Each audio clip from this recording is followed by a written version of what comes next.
All right, boom. We are live, but we got to let it breathe just for a minute here, boys and girls, while we connect to Facebook. Stoked to see you all this Sunday evening. Hope everybody's had a great weekend.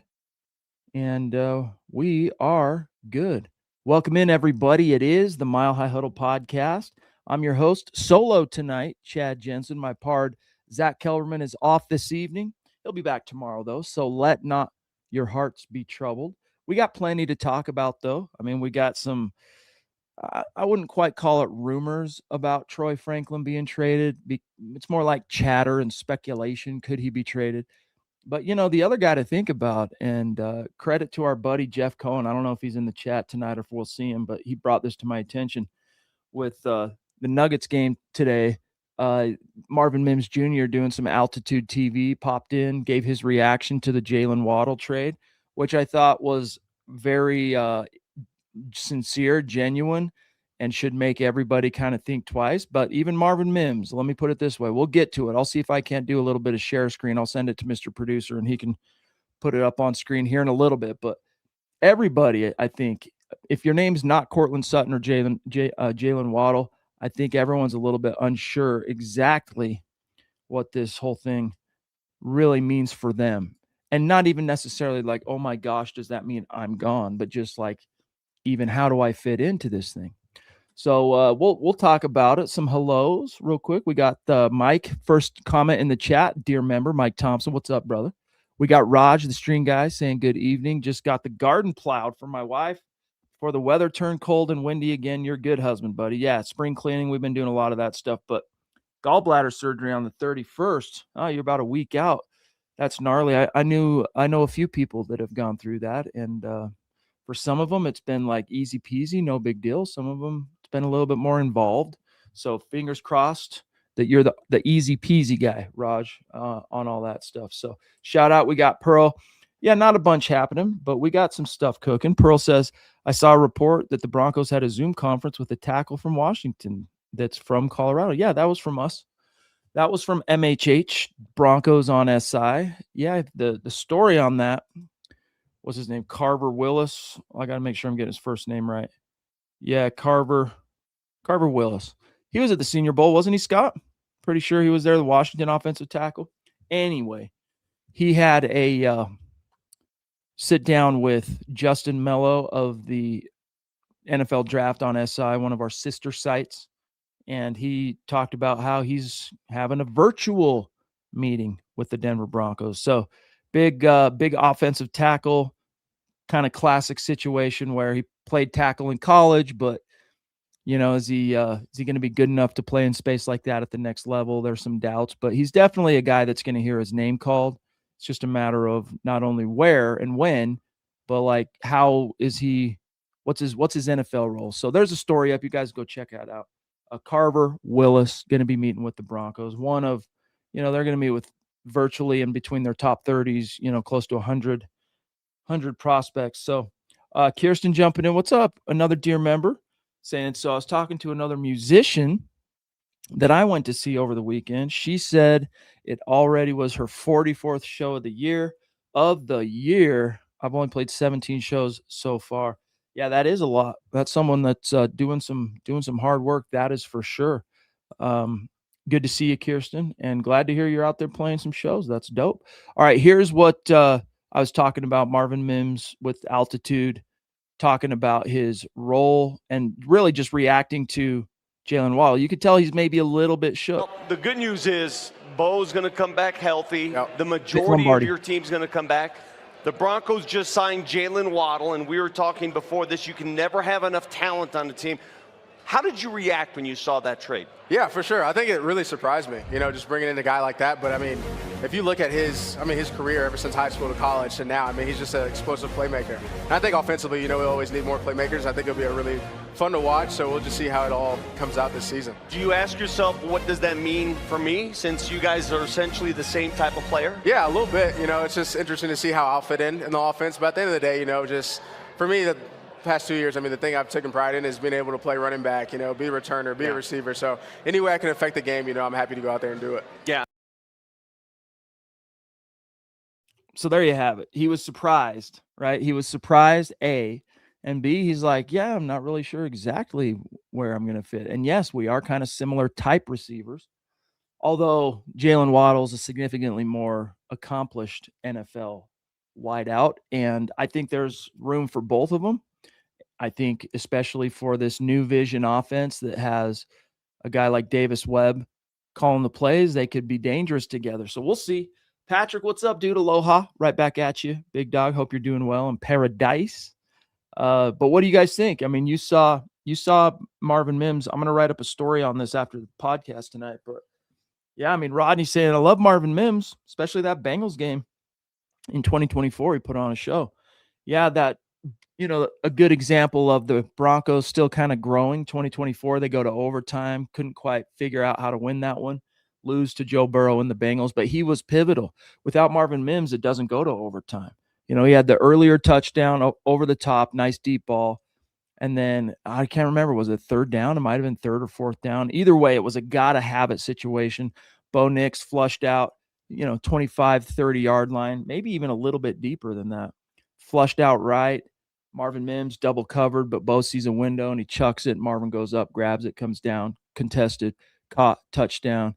And that was the pivotal moment, if you guys remember, in that game when Sean Payton could have done the Mike Shanahan thing, like against the Chargers back in 2008, that week 2 game, that crazy game, and go for 2, and win the game.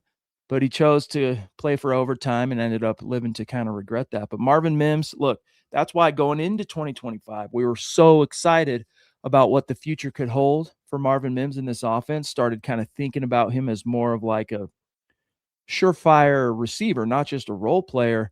And then nothing, right? Nothing. He wasn't really involved till the second half of the season. And even then, it was more like the playoffs. But once again, back-to-back years now, he punctuates the season with memorable plays, right? Like his performance against the Bills in the divisional round was huge. He was like the only receiver in the championship game against the Patriots that really showed up. So we'll see how he fits in, but it's going to be interesting. Ronk says, hit the thumbs up and subscribe to the MHH podcast on YouTube. Become a member of the Mount Rushmore supporters. Join it. Yeah, dude, the Discord link is in the chat, guys, if you want to join us over there. We need you over there. Shout out Jamal. What's going on, dude? Good to see you.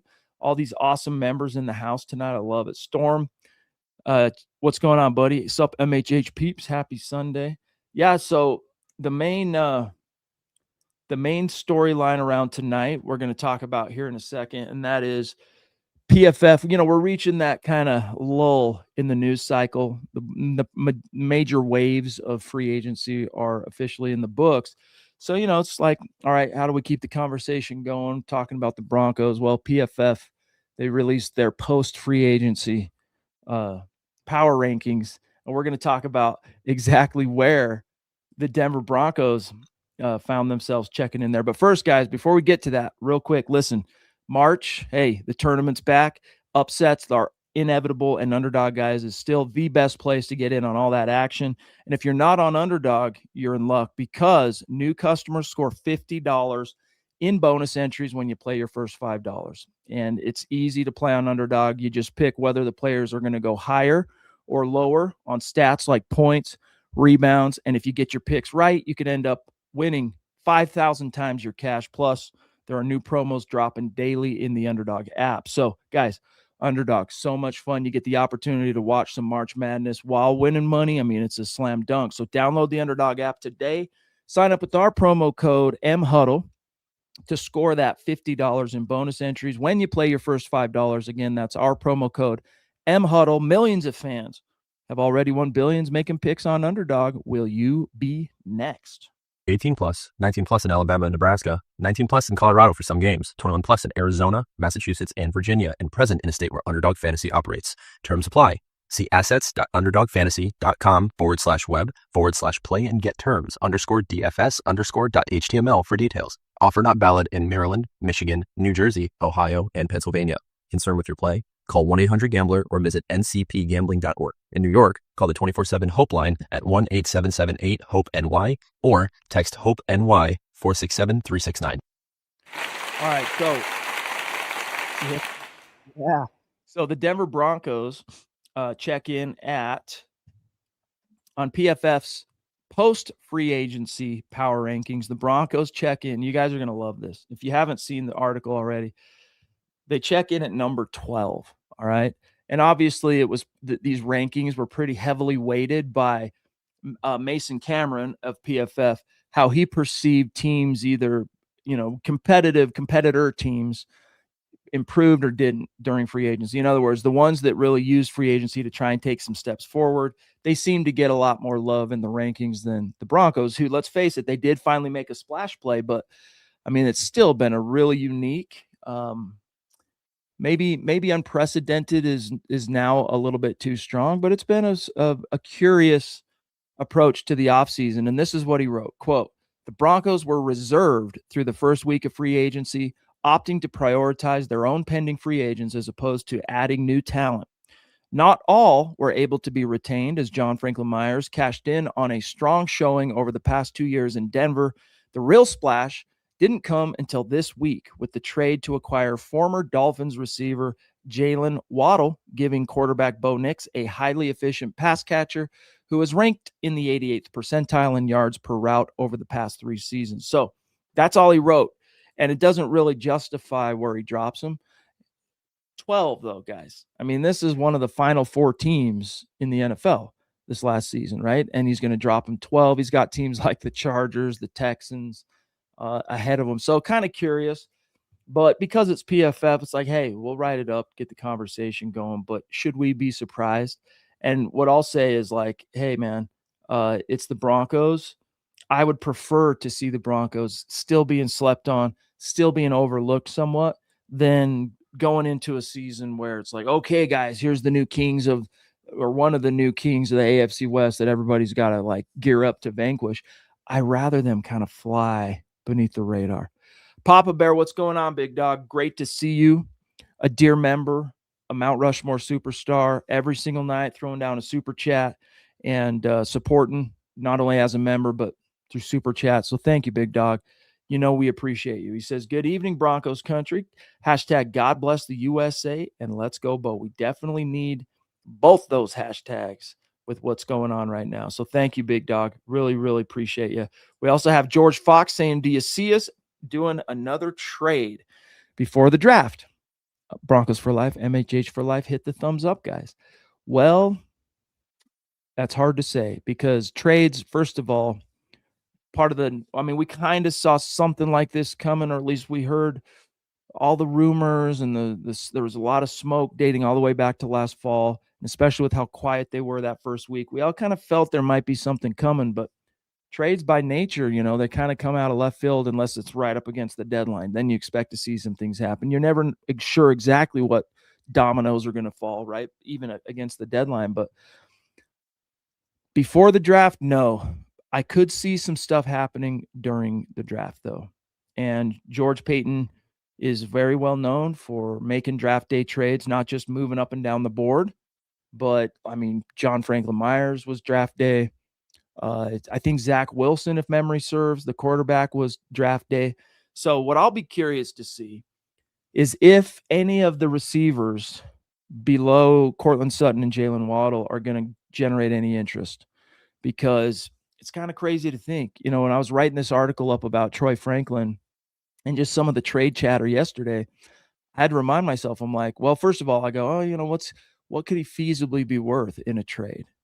And then I'm like, well, I guess the best example would be in Broncos recent canon would be seeing reminding myself what the Broncos got for Devon Bailey. 4th round pick and a 7th round pick. Whoa, for Devon Bailey. Dude. So if a team was in love with Troy Franklin, maybe a 4th round pick, maybe best case scenario, probably more like 5th round conditional or, conditional 6, something like that. However, what's ironic is the Broncos got such a good return on that Devon Bailey trade, and yet Troy Franklin at this stage in his career is already a significantly more accomplished receiver in the NFL than Bailey was. So why not him pulling in a little bit more for the team if they were going to trade him? I don't necessarily, that's not me saying that I think the Broncos are going to be picking up the phone trying to move Troy Franklin, but if the phone rings it'd probably be around the draft, George. So we'll see, buddy. We'll see on that front. We got the Duchess, Michaela Parker, checking in from the top rope with a very generous super chat tonight as I'm holding her down solo. Happens every once in a while, and it's always fun. It's always a joy talking with y'all. Duchess says, "Hi, Chad. Love you. You know I love you too. That's a fact." She says, "Any more moves you see us making? MHH forever." Amen to that, sister.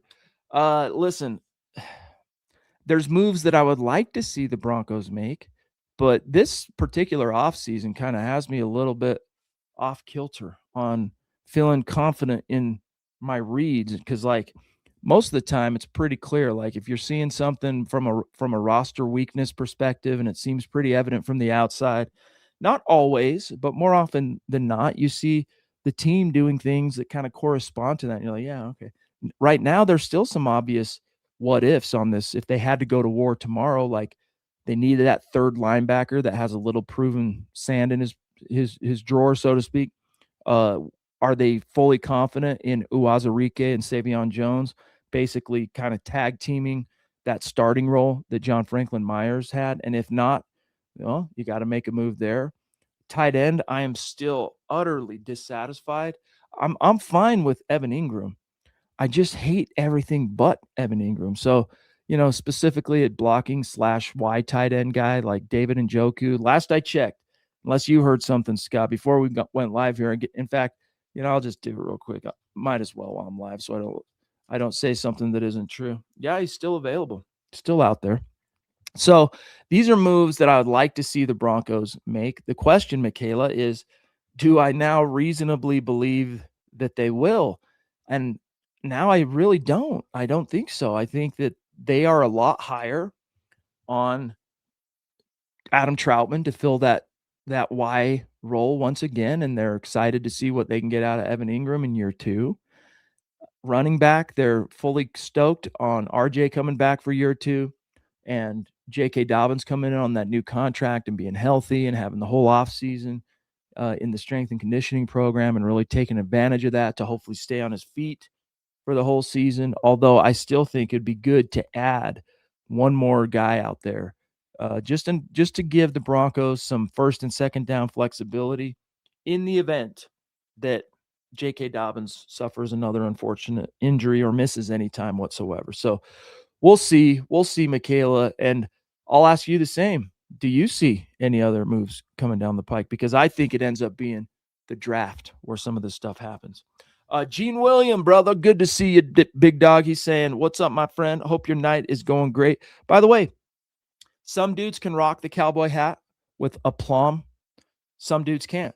You can rock it with aplomb, dude. Look at you. Look at you with that cowboy hat and the brewski rocking it, dude. He says, "I hope your night is going great.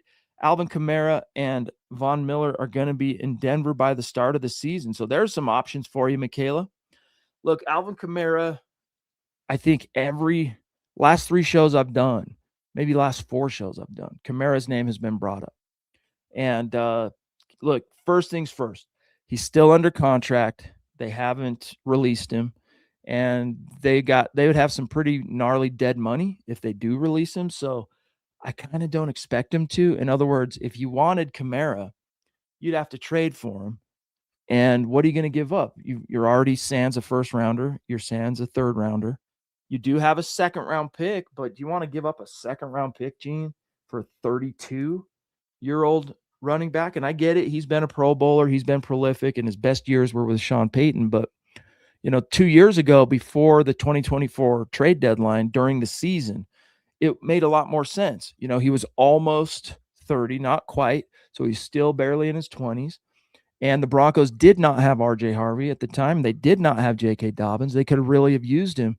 But not only did the Saints not trade him, they ended up extending him then. And that's why he's now become kind of too expensive to really contemplate, especially for a team like Denver that has basically a mini on the guy that's been drafted to be a Kamara in RJ Harvey and a already built-in number 1 running back, J.K. Dobbins. So I actually see Von Miller as a stronger possibility for what you're saying than Alvin Kamara, for what it's worth.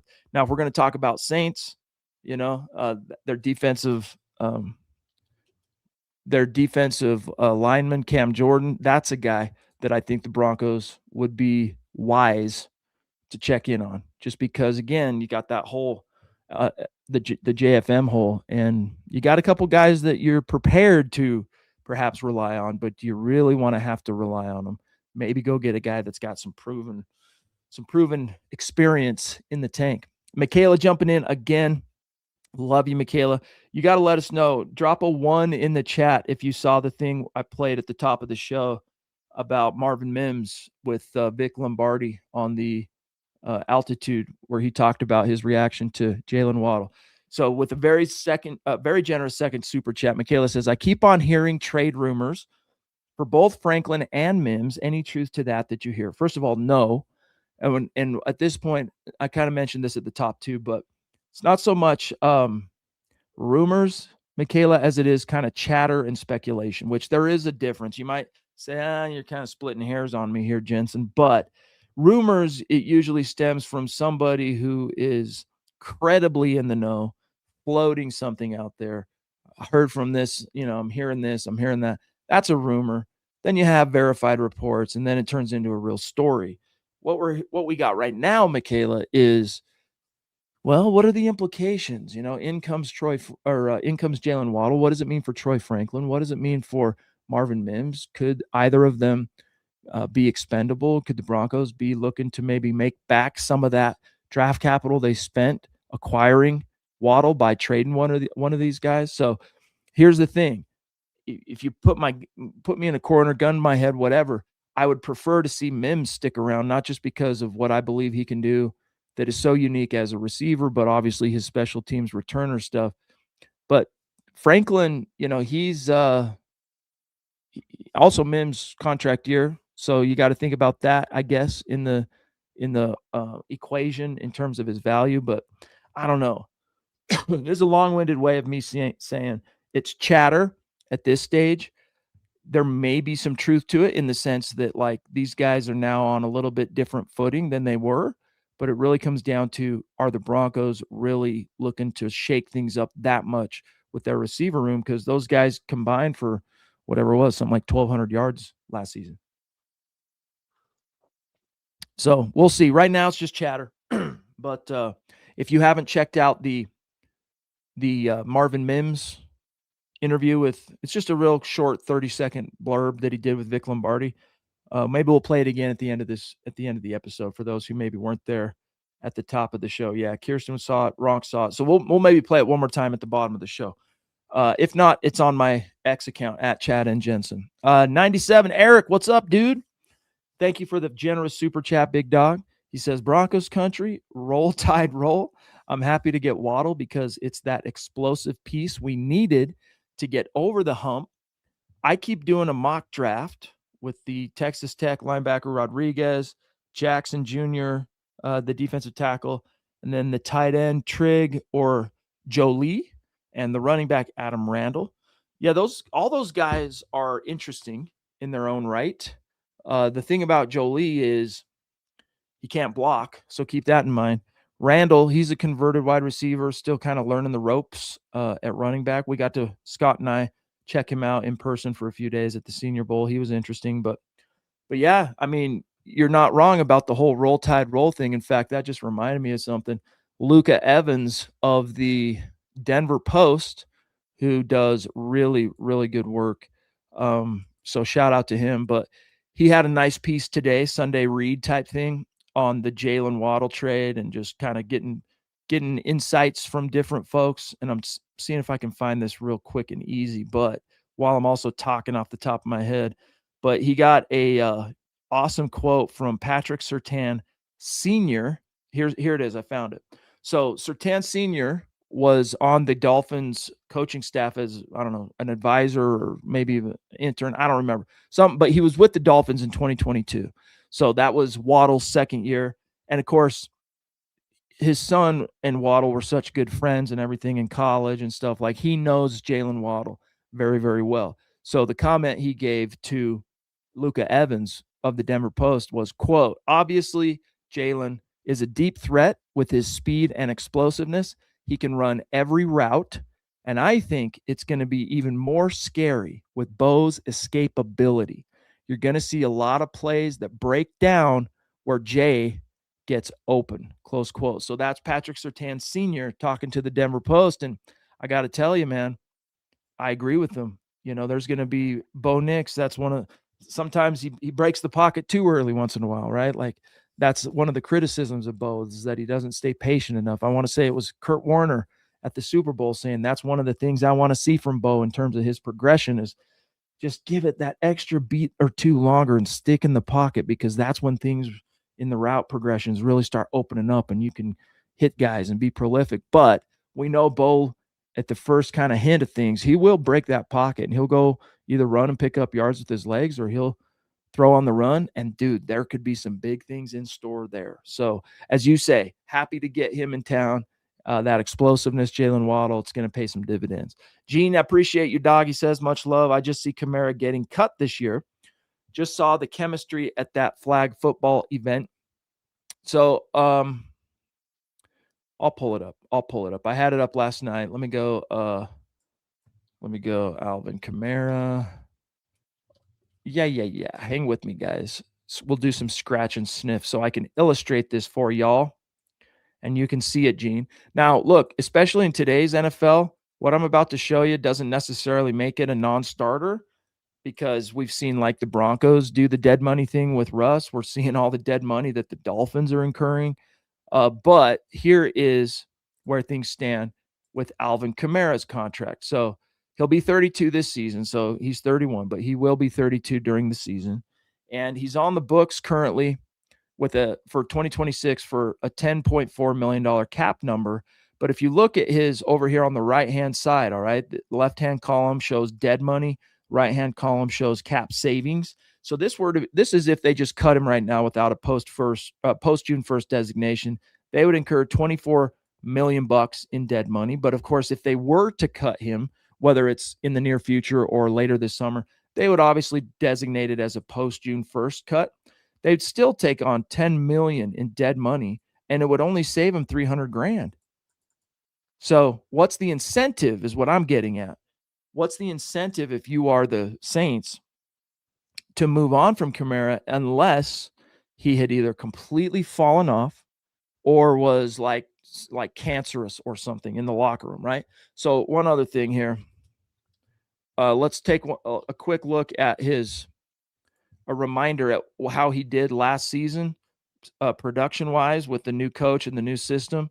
So last season, he did miss time. He only had 11 games, finished with 471 rush yards. Let's see, averaged actually, that might be a career low. It is a career low, 3.6 yards per carry in those 11 games. And then as a receiver, he only chipped in 33 grabs, 186 yards. So we're talking, basically 600 yards from scrimmage in 11 games. If it happened, more than one season, you start worrying a little bit if you're the Saints. But the year before, when he was quite a bit healthier, granted, different scheme, different system and coaching regime. I mean, he had 950 rushing yards, which was his career high in 2024. That was the year he was almost traded, 6 touchdowns. So is it enough to say, oh, he's fallen off so much? How much do you point to the injury problems he had last season? I don't know. But my point here is just simply that I'm not as confident as you are that he is going to get cut this season, just because why? They don't have much incentive from a cap savings and a lot of dead money. So we'll see. Never say never, though, because it is the NFL A. And as I mentioned, we're seeing that kind of thing. Teams just kind of come to terms with it more and more over the last few years, the Broncos in particular, kind of helping to signal that shift. Shout out to our boy Smouse in the house, celebrating 5 months of actual MHH YouTube membership. But he's been in the clan, dude. He's been an insider for going on almost 7 years, dude. Long time we've been doing this now. Long time. MHH UN, indeed. He says your boy has an app package.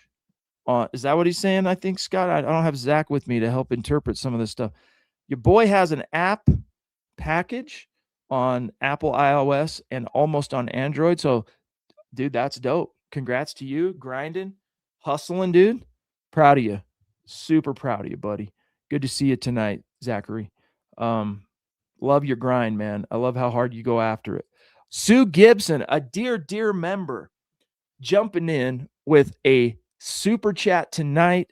Man, it just feels real special. Thank you, Sue. Appreciate your support. More ways than one, right? Being a member and a superstar. Love you. She says, hey, Chad, what are your thoughts on tight end Max Clare? We don't have a prayer for Sadiq. That's for sure. We didn't have a prayer. The Broncos didn't have a prayer sitting at 30 without moving up, half the round to even maybe get a shot at Sadiq. And now that you don't have the first round pick, Kenyon Sadiq is officially off the board, but I like him. 6'4", 246. This is from Lance Zerline of NFL.com. Highly athletic, pass-catching tight end, capable of earning volume targets on the pro level. Clare can live beyond the typical targeted depth for most tight ends thanks to his route inventory and ability to generate separation across the field. So he's a guy that you could draft out of the gates to be a receiving tight end with maybe, 6'4", 246. If he works on things, maybe he could develop into helping you out as a blocker. But I like him. There are some other options in the draft, but yeah, Sadiq definitely, Sue, is out of reach now. He's out of reach for sure. We got Kirsten also chipping in 10 MHH memberships, gifting them in the chat to folks who I'm sure are going to be stoked. But I'm stoked. Thank you, Kirsten. Much love and respect. That means a lot. Thank you for being a member. Thank you for supporting what we're doing by gifting memberships. And you'll have to tell me about the shows you've played this year. It's been a minute. I went and checked out your YouTube channel at one point, but I know it's been a minute. So see, like Money Moore. Thanks, Kirsten, for the gifted membership. Money Moore is loving that, and he's been with us forever. Money Moore's a legendary superstar. So, Kirsten, much love and respect. But are you playing in a band? You'll have to let us know, and we can go check it out. My band, we've only played 2 shows this year, but we're not trying to go out there and get it, so to speak. We play shows when we can afford to, and by afford I just mean like when we have the time to. But I usually try to schedule it when I do that stuff in the off season of the NFL, because the season, man, I'm too busy most of the time. But we just, what was it? Not this weekend, a week ago this weekend. So last weekend we played a couple of shows. We were on the road. We hit Salt Lake City. We hit Las Vegas, playing at the Punk Rock Museum. My band Bridge the Gap. So that was really cool. So drop some stuff on your band. Love to check it out, or what you're doing. That's really cool. Much love and respect, my friend. Okay, where are we at time-wise, guys? We're doing pretty good, but real quick, there's some other stuff we're going to talk about here tonight, but before we do, listen, when we first started the MHH merch store way back in 2019, we weren't sure whether it was the right decision. And, being honest, we had thoughts like, man, what if this doesn't work? What if no one wants to buy anything? And that kind of uncertainty is not easy to overcome, but choosing to make the leap and launch the merch store, I got to tell you, it was one of the best decisions MHH has made. And when we were launching the MHH merch store, Shopify helped ease so many of those concerns with its expertise, helpful tools, and easy-to-use platform. I'm telling you, it's like paint by numbers. It's point and click. It's so helpful and easy. We could not have succeeded without Shopify or, frankly, your support. And Shopify, what is it? It's the e-commerce platform that is behind millions of businesses around the world, and 10% of all e-commerce, period, in the U.S., from household names like Mattel and Magic Spoon to brands just getting started and niche brands, kind of like MHH.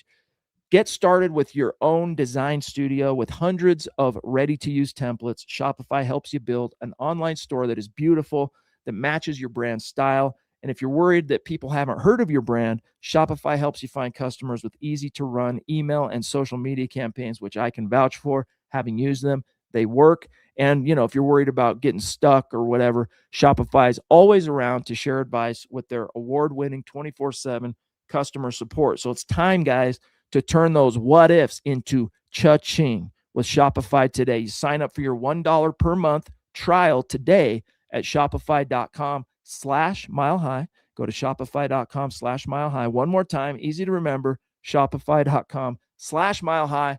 Get started on your dreams. Just like Smouse in the house, Zachary is, man. He's grinding. I don't know if he's using Shopify, but I bet you if he's selling a little something, he probably is. All right, guys. Back to the chat. Tucson Phil, what's on your mind, big dog? Send good evening, chat, and Deacon Scott. If you have a choice between Genesis Smith and Keith Abney, who are you taking? I got to remind myself on Abney. Stand by, homie. All right. Yeah. Almost there. Man, I don't know, dude. I'm not sure. I don't want to lie to you.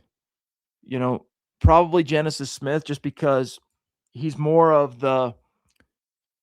like straightforward safety, and the Broncos need some depth there as opposed to cornerback.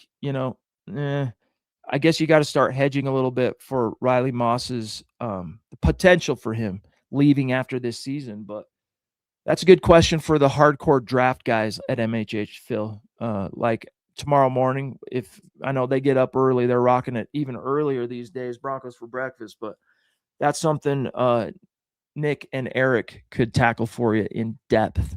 In fact, I'll send them this question for you, and even if you're not up and at them, you could go back and play it, and I'll make sure they cover it for you, big dog.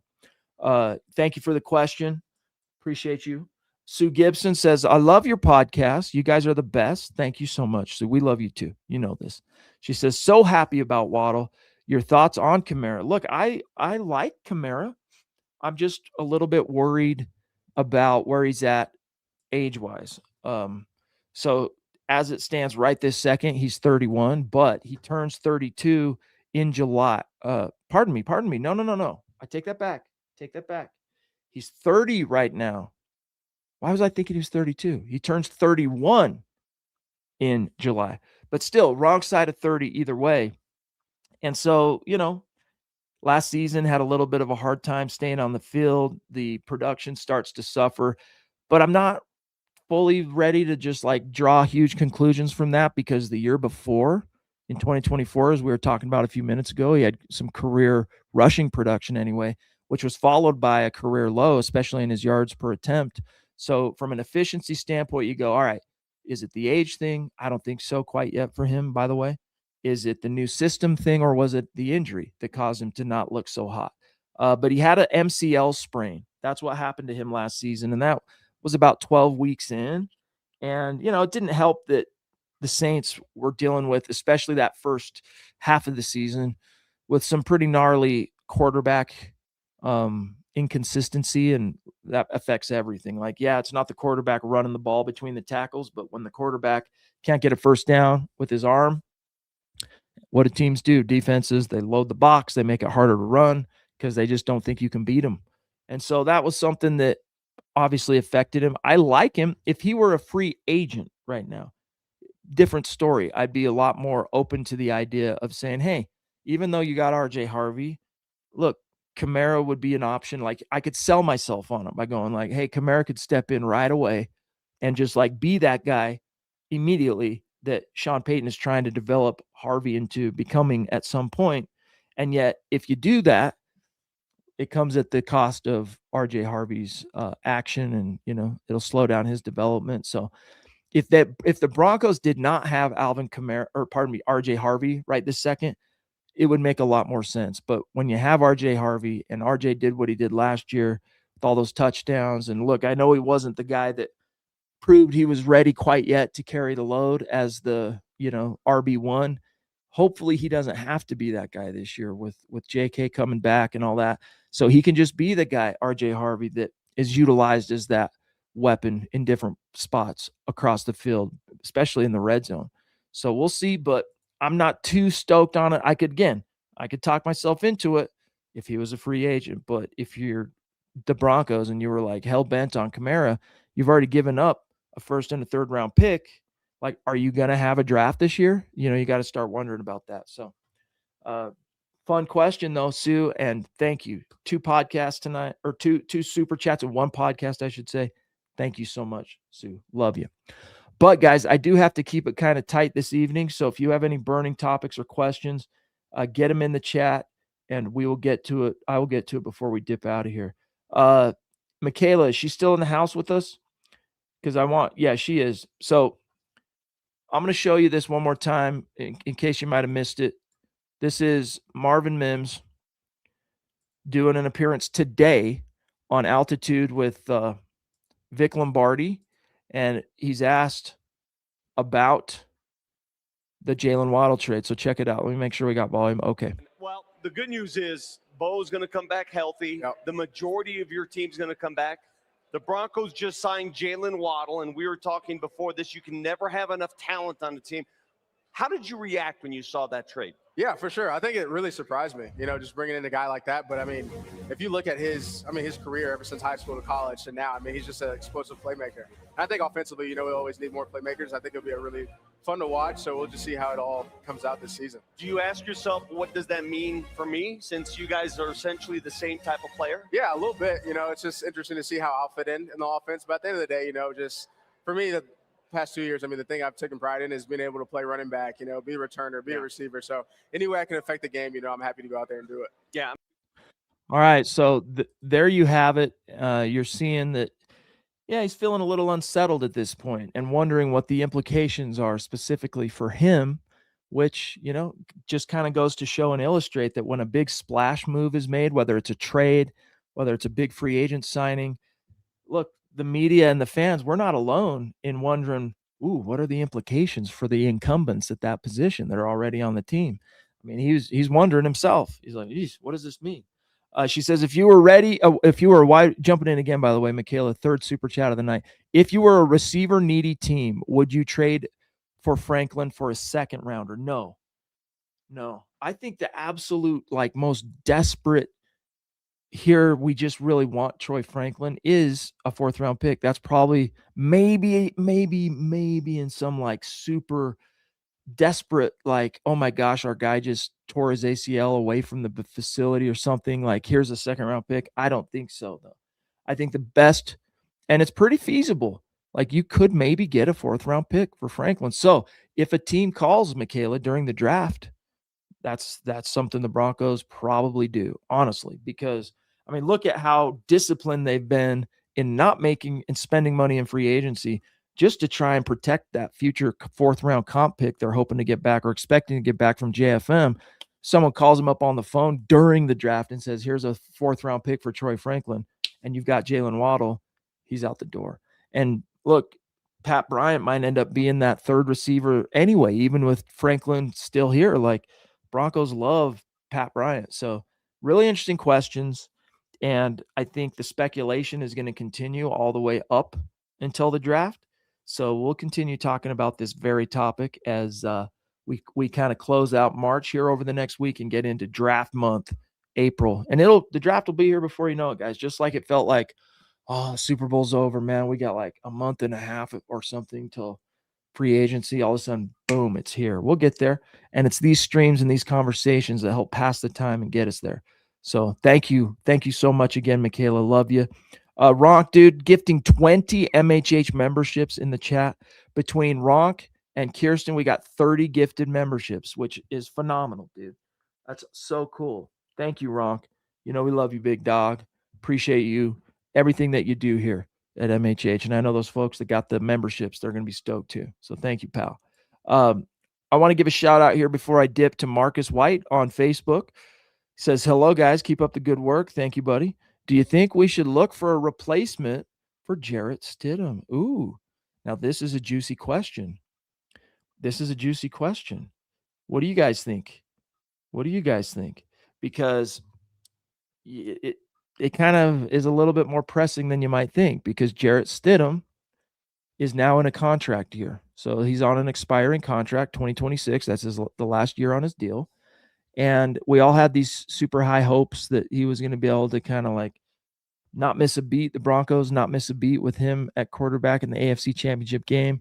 And that obviously, those hopes came crashing down relatively quickly. By the second quarter, I think we all knew. And I was like, yeah, we were tripping to think that all of a sudden Jarrett Stidham's going to come in and be Bo Nix.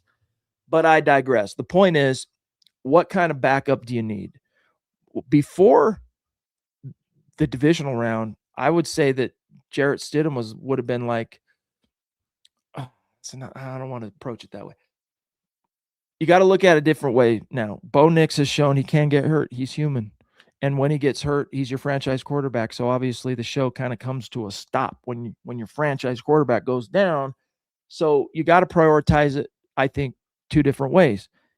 Stidham is exactly the kind of guy that you need to keep around for now, especially with Bo Nix recovering from that ankle. And I know we're all being told, and there's no reason to doubt it, that he's going to be good to go by May, right? By the time the offseason training program's coming around. But just in the event that there's a setback or whatever, I'm knocking on wood as I say this, you want a guy who can step in, knows the offense, veteran guy, keep things going until Bo's fully ready to rock and roll. At the same time, though, he's going to be a free agent after 2026. And yes, they also brought back Sam Ehlinger, gave him $2 million to return as the third quarterback. But I'm not 100% convinced that he's going to still be around by the time we get to, mid-September. He's a guy I could see potentially being traded himself, depending on how some things unfold around the NFL. So I think it's time that they draft a guy. And if they don't draft it, I don't mean high. I'm not saying use your second round pick or even your fourth round pick, but you got a fifth, you got 3 7th rounders, maybe one of those 7ths you earmark and prioritize for a developmental quarterback. There's a few intriguing options. If you go to milehighhuddle.com, Eric Trickle broke this very topic down with an awesome article, 7 mid to late round quarterbacks the Broncos could look at. So we're not talking it's a pretty weak quarterback class once you get past Mendoza. And so, we're not talking about high round pick, but late round guy to come in and start developing him. So we'll see. We got D-Dub checking in from the top rope. Awesome, dude. So good to see you. Much love and respect. Thank you for the support, brother. He says, I heard everyone is prepping for next year's draft as it is purportedly going to be loaded. That's what the draft nerds say.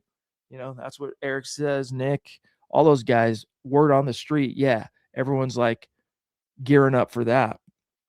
I would not be surprised, Dale says, if we let go of a player by the trade deadline, depending on health. See you flying solo today, Chad. Yes, sir. Broncos faithful for life, MHH. Dude, you're a legend, D-Dub, and you're a dear friend. And I appreciate your support and your insights. And as he says, I would not be surprised if we were to trade a player ahead of the deadline because of you're trying to stockpile some picks because you're so stoked on the 2027 draft class, which is part of the reason why the Broncos have been so conscientious about that comp pick they're getting back for JFM.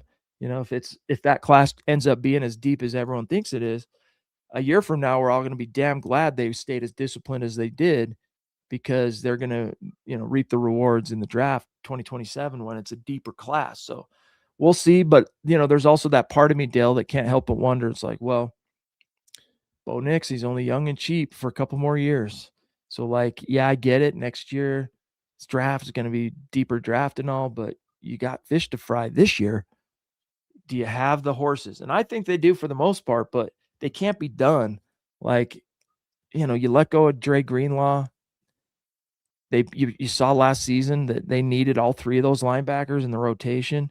And maybe, again, they're betting on Drew Sanders finally showing up and doing something. Or maybe they're betting on one of the, recent undrafted guys. But I still think that would be a move they could make before the draft, signing a guy. And if not, drafting a linebacker. I think linebacker is very much on the table, even at the second round level. That would be, by the way, if the Broncos use their second round pick on a linebacker, that linebacker would be the highest drafted linebacker since DJ Williams, who was a first round pick in 2004.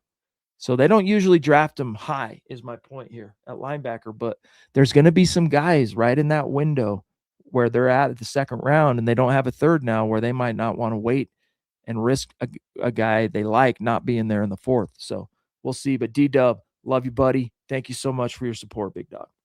All right, guys. So Drew Sanders, he's still haunting Broncos Park, right? He's still there. And then you got Lavelle Bailey, you got Jordan Turner, and Karine Reed all returning.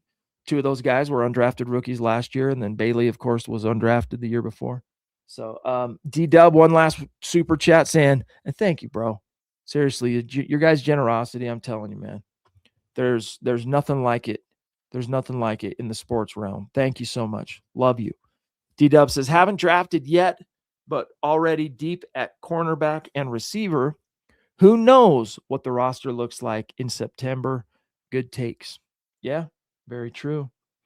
You got to start wondering how much cornerback actually factors in, at least thinking about it. Like, I think it was PFF. Zach could have broken it down for you because he wrote the article for us, but he had this article today, Pro Football Focus, talking about how their Broncos' biggest remaining needs are tight end, defensive line, and cornerback? The latter of which they say could find quote unquote competition for Riley Moss in the draft next year. But I think PFF's kind of tripping. The Broncos, that's not to say they won't draft a corner, but they did that last year. They started preparing for the departure of Riley Moss, the possibility of him leaving, because they could still resign him. But they started preparing for that last draft when they took Jahdae Barron in the first round. So anyway, great stuff. Appreciate you, D-Dub. Guys, before I dip out of here, just some quick reminders. Connect with the podcast on X. If you are on X, follow us over there. Do one of these in the mentions, and we'll follow you back at the MHH pod. Also, our main account at Mile High Huddle on X. You can grab yourself a hat, a t-shirt, a hoodie, a sticker, all kinds of good MHH swag at mhhmerch.com. Another great way to support what we do. Connect with us on Instagram. That's growing by the month at mile_high_huddle. The Discord server, guys, we need you there. The conversations do continue after these live streams on Discord. The link is in the description. It's free. Come join. Would love to see you in there. And then, hey, you might be listening all the time on YouTube, might be always on Facebook or even X. But if you like what we're doing, want to help out, contribute, maybe you're not in a position to throw down a super or be a member, it's all good. This is something you could do to help us out huge. And that is open up your phone, go to Apple Podcasts or Spotify, pick one, find Mile High Huddle Podcast, leave a 5-star review, helps us out tremendously. And then don't forget to subscribe, like, and share, y'all. We are at 38,292 subscribers on YouTube, and we're gunning for 40K. When we hit 40,000, we're going to do a huge celebratory episode. We're going to raffle off some swag. It's going to be fun. Help us get there. So if you're watching this after the fact, make sure you subscribe, because about a third of you who watch after the fact are not subscribed. So just hit the subscribe button. And then also, if you're watching this after the fact, go down to the comments and hype this video. There's a little button you can click after the video is done streaming that you can opt to hype it by giving points, and it just helps us in the algorithm. Another thing you guys can do for the support. And last but certainly not least, before I dip out of here, a Mile High salute. Special shout out to all the great Super Chat superstars and dear supporters and members helping us keep the lights on this evening, like, in order, Papa Bear, George Fox on Facebook, Gene William on Facebook, Michaela the Duchess going off with 3 generous supers, Eric Holt, Smouse celebrating his 5 months of membership, Sue Gibson with a couple of supers, Kirsten throwing down 10 gifted MHH memberships, Tucson Phil on Facebook, The Ronk gifting 20 MHH memberships, and then last but not least, in any way, shape, or form, D-Dub checking in with 2 very generous super chats. So love you guys. Appreciate you more than you know. And look, we'll be back tomorrow, Zach and I together for Monday night show, 6 p.m. Mountain, 8 p.m. Eastern. Broncos for breakfast. If you want to get some of those draft questions in for the guys that know this class like the back of their hand, tomorrow morning, Nick and Eric, they'll be game for any of your draft questions, that's for sure. And guys, have a great finish up to your weekend. I hope it's a great one. Love you. See you tomorrow. And as always, go Broncos.